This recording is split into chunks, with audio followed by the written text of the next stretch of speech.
Hi hello నమస్తే welcome back to our channel. నేను మీ Bhargavi. Summer holidays అనగానే అమ్మమ్మ ఇల్లు గుర్తొచ్చేస్తుంది. అమ్మమ్మ ఇల్లు అంటేనే ఒక ఎమోషన్. మనకి పుట్టింటికి వెళ్ళడం ఆనందమేమో కానీ మన పిల్లలకి కూడా అమ్మమ్మ ఇంటికి వెళ్ళడం అంటే మహా ఆనందంగా ఉంటుంది. మీ పిల్లలకి మీకు కూడా అట్లానే ఉంటుందా? మేము హాలిడేస్కి వెళ్తున్నామని మధు గారు అయితే హోమ్లో మంచిగా ఫుడ్ ప్రిపేర్ చేసి ఇచ్చారు. మేము ట్రైన్లో అసలు ఫుడ్ ఎక్కువ తీసుకోము, స్నాక్స్ తీసుకుంటాము. బట్ ఈసారి స్నాక్స్ కూడా మేము కొనుక్కోకుండానే స్నాక్స్, ఫ్రూట్స్, ఫుడ్ అన్ని మధు గారే ఇచ్చారు. అవి చాలా వనక మేము సమోసాలు కూడా కొనుక్కొని తింటున్నాము. చాలా దారుణం ఈసారి జర్నీ అయితే మాత్రం.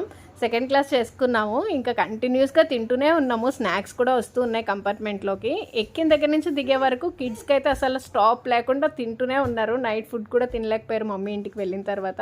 మీ పిల్లలు కూడా ట్రైన్లో ఇట్లనే స్నాక్స్ తింటూనే ఉంటారా వచ్చిన ప్రతిదాన్ని ఆపి? ఇంకా మమ్మీ అయితే స్టేషన్కి వచ్చి మమ్మల్ని పిక్ చేసుకున్నారు. చాలా హ్యాపీ అయిపోయారు మమ్మీ, చాలా రోజుల తర్వాత చూస్తున్నారు కాబట్టి. మరి మీ సమ్మర్ క్యాంప్కి మీరు ఎక్కడికి వెళ్ళరు కింద కామెంట్ సెక్షన్లో కామెంట్ చేయండి. Thanks for watching. Please to subscribe.